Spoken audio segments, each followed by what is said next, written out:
Hello mga ka-cakes ni Lay! Kamusta na kayong lahat?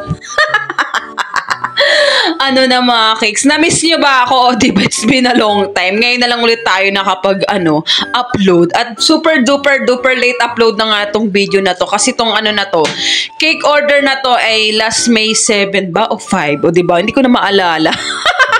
At dahil puno naman na nga ang ating phone gallery, kailangan ko na ulit magbawas-bawas. So, diba? So, pakita ko lang sa inyo tong ating cake order ni Sky Neil para sa kanyang 7th birthday. So, ito nga pala yung way ko ng pag-icing or pagkukulay ng red, lalo na yung mga ganitong dark color.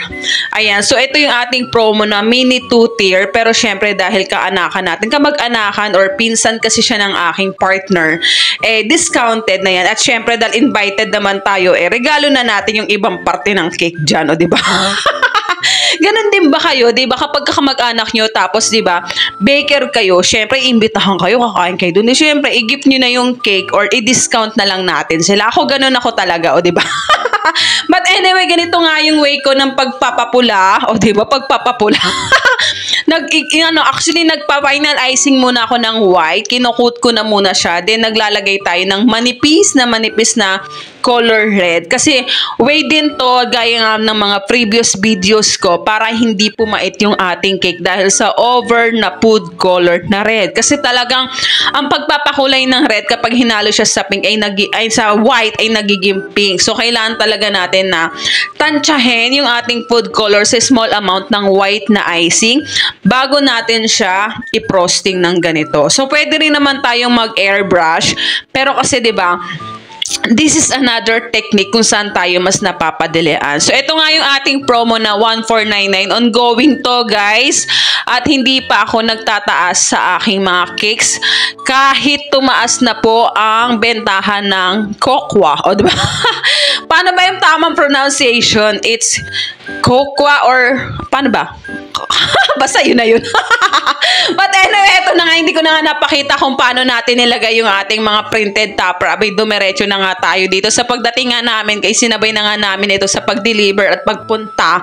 Ayan, so ang thing na dyan is, sabi niya kasi nung una is, Jolly Town na may red, black, and gold. So, nagbigay na nga ako sa kanya ng final design na merong mga Jolly Town effect na printed na Jollibee, pero pinaremove yun ni Rodlin. Pero syempre, diba, sila ang masusunod dahil customer naman yan. Tsaka talagang mga ganitong 7th birthday is memorabilia. Kaya dapat ibigay natin kung ano yung gusto. Kasi hoda, na nakailang palit na tayo at ilang sira na rin. Pero okay lang kasi kayang-kaya pa namang remedyohan yan at tsaka may oras pa.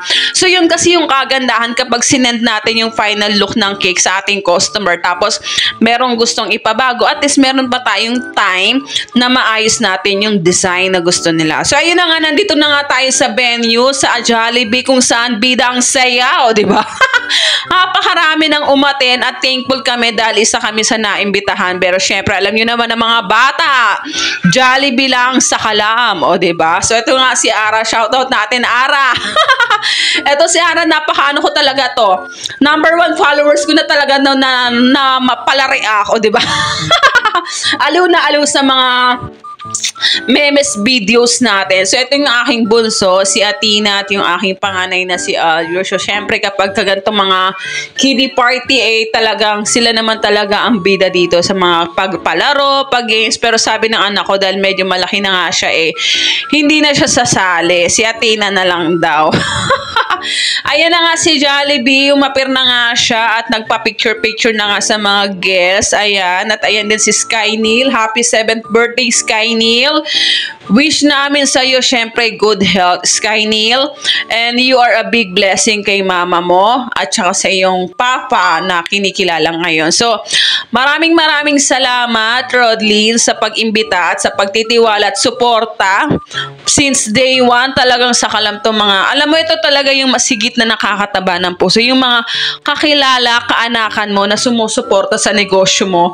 Yung hindi nila iisipin na pag umorder sila sa'yo, baka maungusan ka. Yung walang ganun.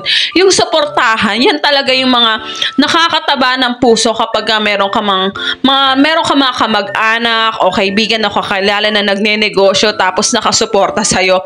Na-overwhelm kami ng sobra-sobra. Kasi, syempre, higit sa lahat, mas nakakaano talagang maramdaman yung suporta ng mga kamag-anakan mo sa negosyo mo, 'di ba? So syempre nga naman syempre hindi naman natin mapiplisan lahat, kung hindi man sila order, okay lang, wala naman pong problema. Pero yung mga gantong naalala ka nila na umorder sa iyo, tapos ni-recommend ka, sobra talaga kaming natatouch kasi syempre hindi lang naman yung pag-order mo yung ang naging way para syempre kikita kami, syempre, Debra, dahil yun din naman talaga yung pinagkukunan namin sa araw-araw namin. Syempre, yun din yung way na yung ibinili mo sa amin o yung binayad mo dahil sa pag-order mo sa negosyo ko o sa cake ko, way na rin yun para maibili ko na makakain ng mga anak ko, yung mga gano'n, diba?